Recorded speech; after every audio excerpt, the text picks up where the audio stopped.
vou fazer pergunta para vocês. Mas isso daqui, de primeira geração, segunda, terceira e quarta, o espectro justamente a utilização deles é importante saber. Isso sim ou sim é muito importante vocês saberem, tá? Isso sim ou sim é muito importante que vocês saibam. Por exemplo, as de quarta geração, elas têm uma excelente ação principalmente para quê? Para anaeróbicos. Já, por exemplo, as de terceira geração, elas já são excelentes, já para gram positivo, gram negativo, mas principalmente para germes que são o quê? Atípicos já. A de segunda geração, o espectro dela já é muito bom para principalmente para gram negativo, mas também o quê? Muito baixo para gram positivo. Já a de primeira geração, o espectro dela principalmente é para gram negativo, certo?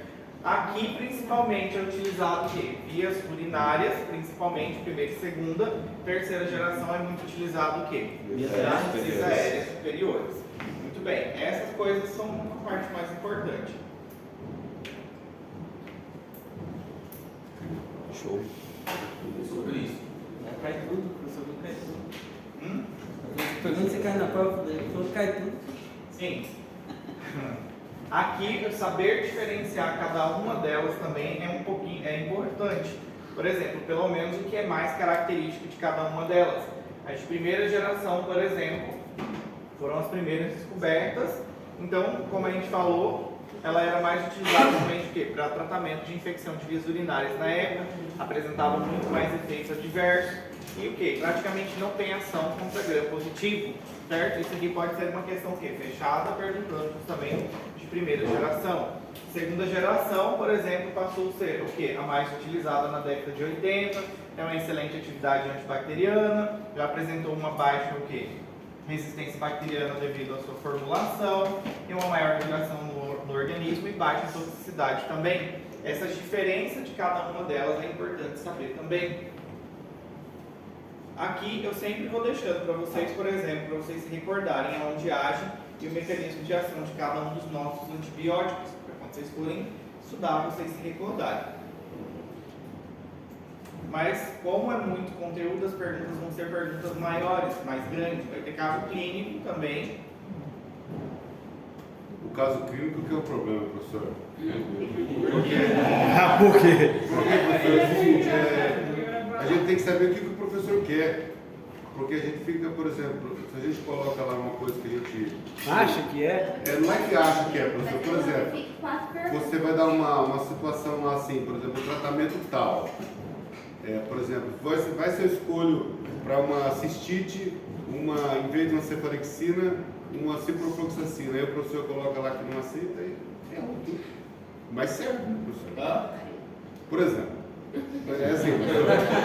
O clínico, professor, por exemplo, assim, o professor colocou um quadro clínico lá, por exemplo, de uma cistite lá não complicada. Aí eu tenho uma opção de fazer um tratamento ou com cefalosporina, com cefalexina, ou com ciprofloxacina. Mas na cabeça do professor eu não sei o que o professor quer. Porque, por exemplo, as duas, eu posso fazer isso, professor? Ele quer o que está no slide. Mas você tem que ser o que está de primeira escolha. De primeira escolha, mas tudo É bem. sempre de primeira Eu escolha. sei, Vai na ponta, mas você pode pessoal, chamar ele e perguntar. isso, mas professor, por exemplo, assim, as duas estão certas, professor. Sinceridade, professor. Tanto a cefalexina como a ciprofloxacina não pode ser tratamento para cistite? Uma cistite não complicada? Pode. É isso que é o problema, pessoal. Aí eu quero Tem uma saber. diferença aí. Não, eu sei, professor, que tem, mas Aonde eu posso pegar você. Aí que tá. Por isso que eu levei fundo. Você não pode pegar, doutor. Você pegou, doutor. Aí tem uma diferença no grão, principalmente. Aí é onde eu posso justamente jogar um grão ali e aí é onde complica. Aí é fraco, né, velho? Se é gram positivo, porque a cefalosporina ela vai funcionar, no caso da cefalexina, funciona melhor em quem? Positivo. Gram positivo. Eu posso dar um caso clínico de um gram positivo. E as quinolonas funcionam melhor para gram negativo. Então, aí professor, vamos adiantar um pouquinho. O professor fala que tem um gram negativo. Se eu colocar um gram positivo, aí eu jogo uma ceftriaxona. Aí eu jogo uma ceftriaxona lá. Aí eu pego a positiva e a Se o negativa. paciente não tiver complicado, aí você está errado. Agora, se ele tiver complicado, uma infecção de vias urinárias complicada, seja alguma ceftriaxona. Resistência. Aqui tem um amigo meu que faz ceftriaxona quando não está complicado, não complicado.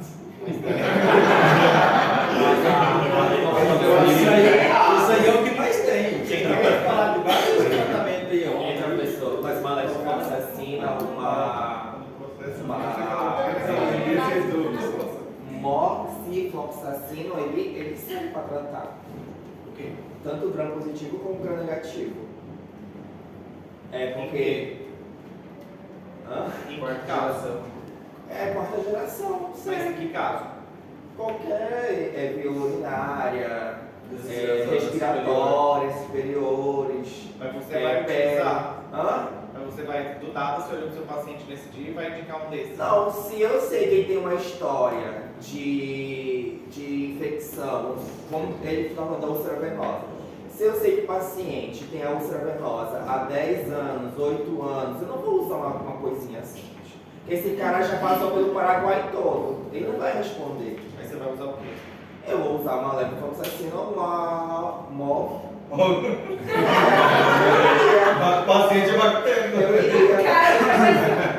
Não vou mentir pro senhor. E o senhor sabe que muitos médicos iriam fazer isso também.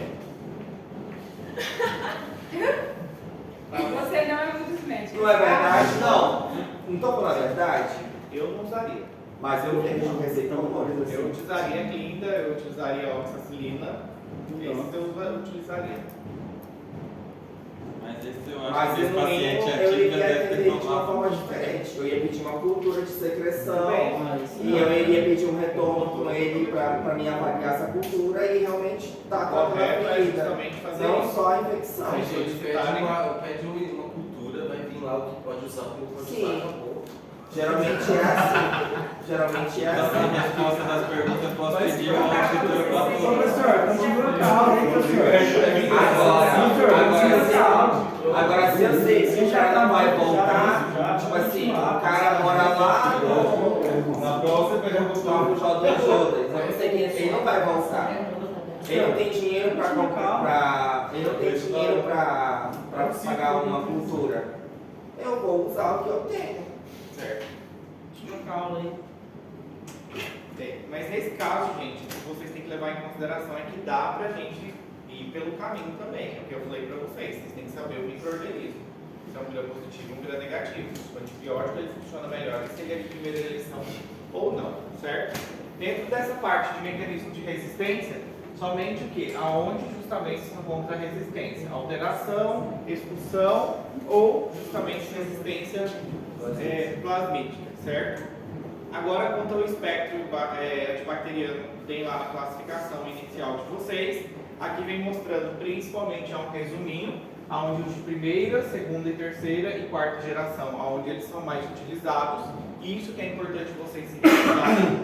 Mas como eu falei para vocês, vocês têm que se lembrar o que são o quê? Anaeróbicos. Quais são os micro-organismos anaeróbicos? Porque você não sabe, não adianta. Ué, vou tratar o meu paciente, mas não sei o que eu estou nem enfrentando, certo? Os gram positivos, os gram negativos, tem que saber justamente. Quais são os Professor, casos? mas se eu tenho um paciente com marido recorrente, aí eu já posso ir lá para baixo, né?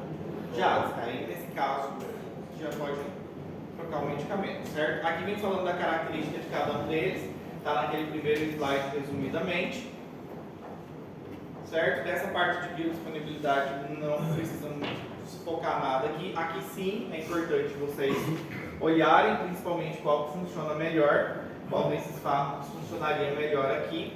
Esse aqui é parte, sim, esse quadrinho é mais importante também. O uso clínico, foi o que eu falei para vocês. Principalmente a gente vem utilizando as nossas quinolonas de forma geral, principalmente para infecção de vias urinárias e respiratória e gastrointestinal também. Principalmente que a gente vem utilizando. Efeito adverso de forma geral, só o que for mais comum de cada um, que eu falei para vocês, certo? Se tem um fármaco, um antibiótico, e por exemplo, o X dele é característico, tal efeito adverso, isso sim, porque de forma geral, boa parte deles dão praticamente o quê? O mesmo efeito adverso. Aqui os efeitos adversos que a gente citou, que pode acontecer com o paciente, que é justamente fotossensibilidade, é um efeito adverso que pode acontecer, prolongamento do intervalo QT, justamente o paciente pode também ter dano justamente hepático, muito mais raro, e pode ter o quê? Justamente uma ruptura do tendão de Aquiles também, isso pode acontecer, isso são efeitos adversos. Então assim, querendo ou não, eu sei que é muito conteúdo para vocês, só que eu não vou perguntar coisa pequena, vou perguntar coisas grandes. Vocês não vão lembrar de tudo isso daqui, eu tenho certeza. Então, coisas que é importante para vocês é o que realmente eu vou perguntar. Quanto a essa questão dos casos clínicos, fiquem tranquilos, porque ou vai estar a primeira eleição, ou vai estar o germe, vai ter alguma palavra lá no meio, ou a classe do fármaco, que vai levar vocês a pensar qual que é diretamente o fármaco. Não vou deixar vocês também no meio do mar sem ter noção para onde caminhar. Então vai ter justamente lá uma palavra ou alguma coisa que vai ser o X que vai levar para vocês pensarem. Viu por que eu estou afogando? Viu por que eu estou afogando? Joga um bote pra ele. A dose é muito importante que vocês se recordem pelo menos do norfloxacino, do ciprofloxacino e do levofloxacino, porque são os principais que eu falei aqui que mais a gente utiliza. Norfloxacino, ciprofloxacino e levofloxacino. Não se esqueçam desses três, foram justamente os que mais a gente falou aqui, certo? Norfloxacino, levofloxacino e ciprofloxacino são os que mais a gente falou justamente aqui, das quinolonas.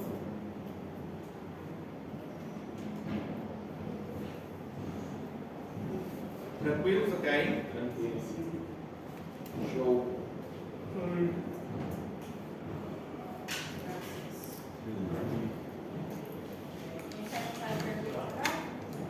Eu já dei um repasso para vocês, falando o que é mais importante.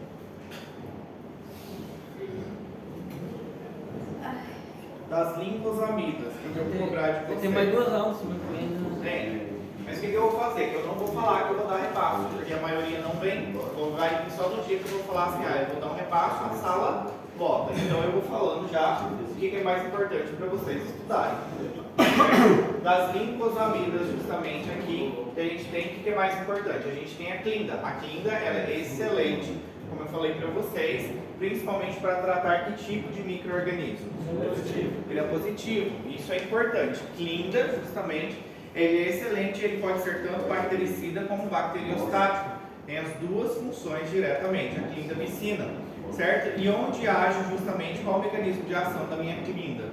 Inibindo a parede. Age diretamente aonde? Sobre a subunidade 50S, inibe diretamente a síntese, tá? Agindo diretamente sobre a subunidade 50S, certo? Qual que seria a vantagem da nossa clinda frente justamente à lincomicina? Justamente melhorou a questão da via de absorção do nosso fármaco, a administração por via oral é muito mais elevada, a potência do antibiótico reduziu os efeitos adversos também, certo? E ela tem o quê? Maior efeito sobre infecções também anaeróbicas graves, principalmente por justamente bacterióides, ou seja, fragilis, certo? Principalmente sobre as nossas bactérias anaeróbicas. O espectro dela, então, ela é excelente para gram, qual gram? Gram positivo. Não funciona muito bem para gram negativo, certo? Principalmente a gente tem aqui uma família, alguns micro-organismos, e os primeiros que estão aqui são justamente todos gram positivos. Os estáfilos e os creptos são justamente o que? Gram-positivos. O mecanismo de ação, isso sim ou sim eu vou perguntar, o mecanismo de ação. A absorção a gente já falou que ela se absorve bem. A dose da clindamicina, ela é justamente qual seria a dose da clindamicina que é utilizada? Pode ser um cada 300 miligramas? 150 a 300 miligramas. De 150 a 300 miligramas a cada 6 horas principalmente, certo? E outra coisa que a gente tem que levar em consideração também, que o efeito adverso mais comum da clindamicina é a diarreia. O mais comum de apresentar nos pacientes é justamente o que? Diarreia, certo? Não se esqueçam disso. Agora essa parte de distribuição, de questão de metabolismo, só se, por exemplo, tiver algo que é muito grande e importante, aí vocês se atenham a isso. Senão não precisa se ater. Por quê? Eu não quero cobrar essa parte de, por exemplo, biodisponibilidade 90%, semivida, que é número, vocês vão esquecer. Verdade. Tá?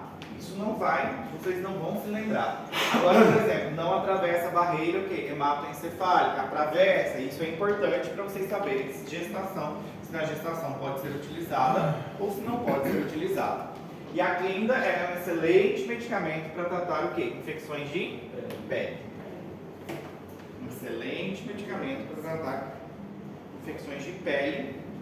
Gravidez, professor. Hã? Embaraço.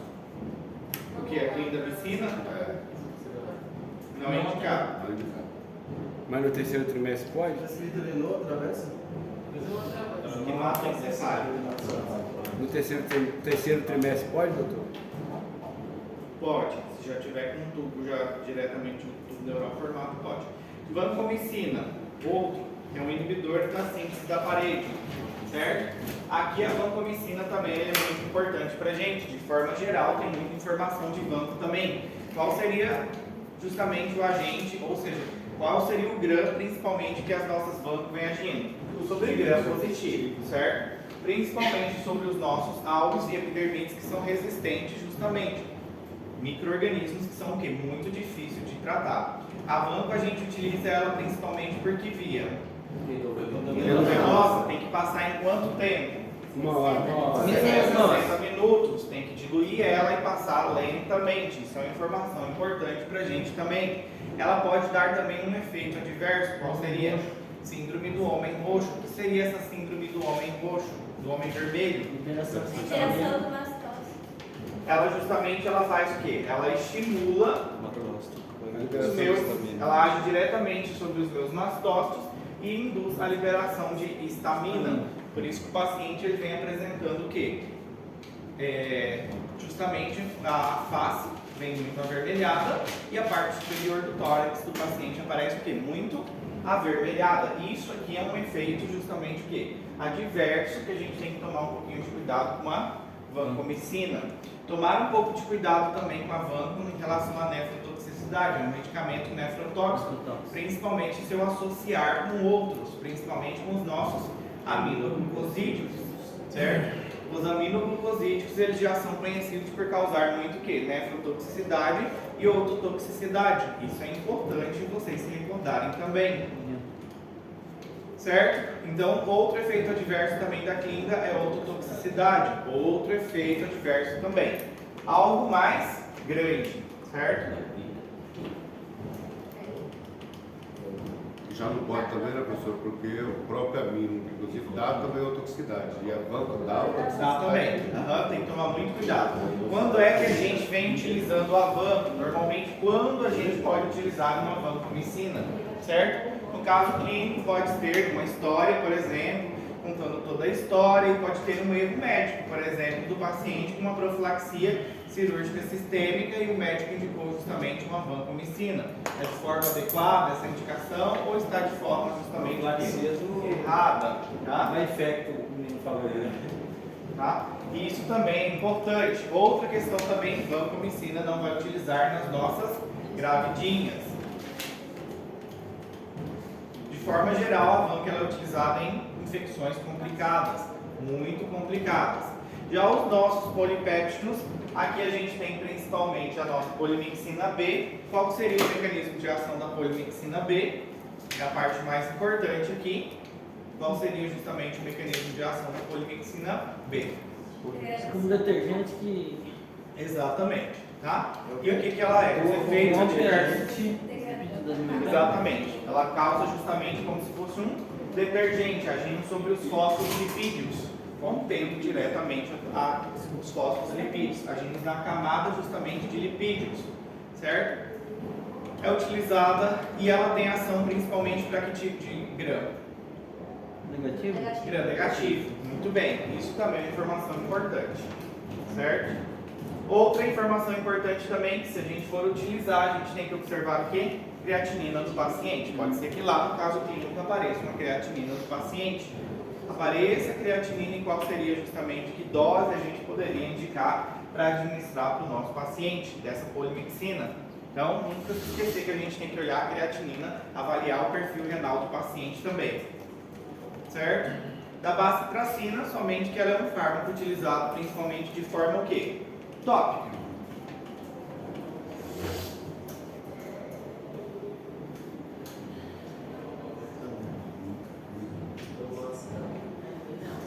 porque esse da creatinina vai tratar dela na prova? Não. Os macrólidos, justamente, a gente tem os macrólidos também, e aqui a gente tem uma classe importante, tá? A gente, por exemplo, tem a nossa eritromicina, certo? Qual? Eritromicina, que é muito importante, e aqui a gente tem vários que são importantes. Eritromicina, claritromicina e azitromicina, certo? A gente tem os três que são mais importantes aqui dos nossos macrólidos, certo? Atividade, justamente, qual seria o mecanismo de ação dos nossos macrólidos? Qual seria o mecanismo de ação diretamente dos nossos macrólidos? Saber se eles são bactericidas ou bacteriostáticos. Bacteriostáticos. Eles são o quê? Bacteriostáticos, inibe a síntese justamente de proteína de maneira reversível com subunidades. 50S também. O mecanismo de ação deles é importante que vocês saibam justamente isso.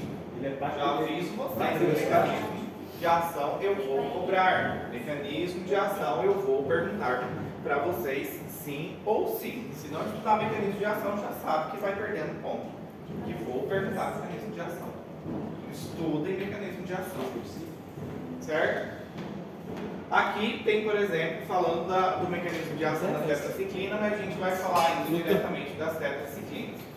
Aqui a resistência é muito parecida em todos, até pela questão da bomba de fluxo, modificação enzimática, modificação diretamente do RNA ribosomal também, e a resistência intrínseca também. Os principais que a gente tem aqui é justamente o quê? Eritromicina, claritromicina e azitro, principalmente. Cada um deles tem uma característica que modifica. Por exemplo, a eritromicina, ela se absorve muito mal. Ela não se absorve tão bem por via oral. A eritromicina, ela não é um medicamento que se absorve muito bem por via oral, principalmente quando o meio é ácido e depois de ingerir, ou seja, comidas, justamente, ela não se absorve muito bem. Por isso que justamente já foram preparadas algumas formulações de forma entérica, onde a absorção da eritromicina fosse um pouco melhor. Mas aqui quem se absorve de maneira mais rápida é justamente quem? A nossa claritromicina. Ela se absorve um pouco melhor, se absorve de maneira muito mais rápida. A azitro também se absorve bem também. Então quem tem menos absorção aqui seria justamente o quê? A eritromicina por via oral. Por isso que ela já vem com algumas preparações entéricas, para que a absorção seja um pouquinho melhor. Certo? Aqui vem falando de forma farmacocinética, mas falei para vocês que não iria justamente cobrar, a não ser que tenha algo muito importante aqui. Certo? Seguimos via de eliminação e depois a gente fala de cada uma delas de forma separada, justamente da eritromicina. Dentro desses aqui, o que é mais utilizado dos três é a azitro, certo? Então, o que vocês vão focar muito mais? Na azitromicina. Que a azitromicina justamente é o que? É o que mais a gente utiliza. Então a gente tem eritromicina, tem justamente a claritromicina e tem também justamente o que? A azitro. Cada uma delas tem uma característica. Por exemplo, o espectro da minha justamente eritromicina, eles têm um espectro bactericida a doses altas. No início falou que justamente o mecanismo de ação eles eram o que? Bacteriostáticos. Em alta dose, então ele pode ser o que? Bactericida, principalmente cocos e bacilos o que? Gram-positivos e algumas bactérias gram-negativas justamente, tá? A eritromicina. Aqui vem falando justamente da formulação de cada uma delas e a dose, os efeitos adversos de cada uma delas, contraindicações, não é indicado principalmente em quem? Nas nossas gravidinhas, no embaraço, não está indicado.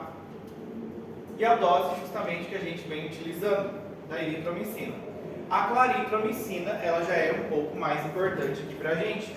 Por quê? Ela é um derivado também da eritromicina e ela tem o quê? Um espectro bacteriano superior à eritromicina e outros justamente que são de primeira geração. E se tolera muito melhor por via justamente gastrointestinal. E ela pode ser utilizada e vem justamente de formulações preparadas para tratamento justamente de quem? Helicobacter pylori. Isso é importante. Claritromicina, ela vem justamente de formulações que pode ser utilizada no tratamento de Helicobacter pylori, certo? Não se esqueça esqueçam desse detalhe, que ela é utilizada principalmente associada com outros, principalmente com outros antiulcerosos. Qual seria esse antiulceroso? O IPP é o Pantoprazol. Omeprazol, ela vem associada normalmente. Olha aí, imagina afinal de vocês que linda não vai dar. Um antiulceroso com antibiótico, vocês já vão formar um combo todo. No final.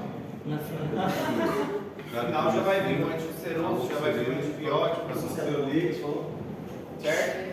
Então, ela é muito importante e vem associada aqui, certo? A claritromicina, aqui justamente as suas formulações, certo? O efeito adverso de forma geral é parecido com os demais, de forma geral é igual, certo? E a gente tem que tomar cuidado com quem aqui?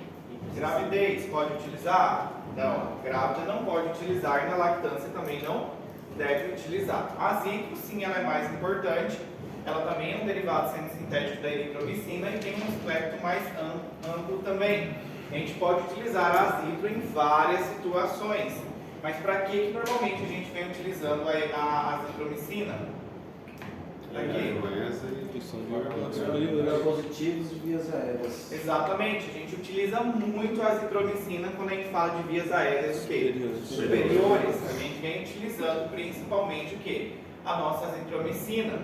Principalmente porque aqui fala que um detalhe importante também, que ela é menos ativa ainda que a eritromicina a gram-positivos, principalmente quando a gente fala de streptococcus e estafilococcus. Mas ela tem uma boa ação contra outros micro-organismos que eles fazem parte de trato de via aérea superior, por exemplo, a Moraxella catarrhalis, tá? Então ela tem uma boa ação, por isso que a gente utiliza muito a azitromicina também, como uma forma justamente de tratar infecções de vias aéreas superiores. De forma geral, os efeitos adversos são praticamente iguais, são muito parecidos, certo? São muito parecidos. A dose, como que a gente administra justamente a azitromicina?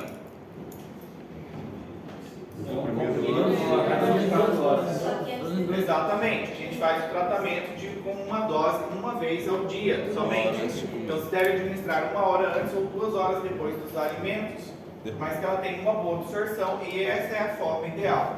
1 hora antes ou 2 horas depois dos nossos alimentos, uma vez ao dia. Por quantos dias?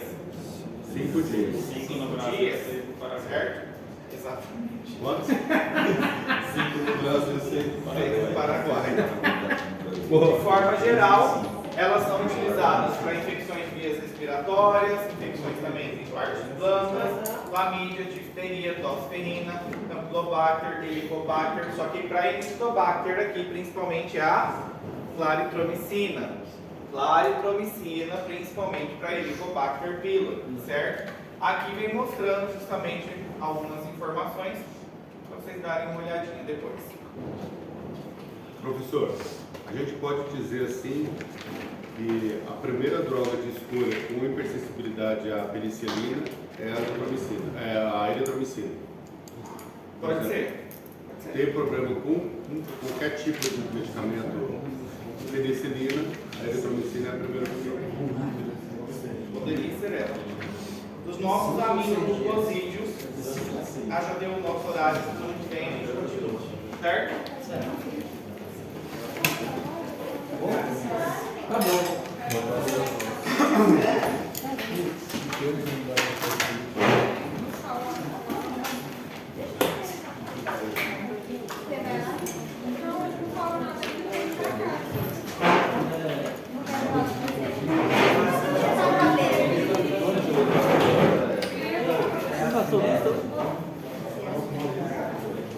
Ele não passou. Não, tá?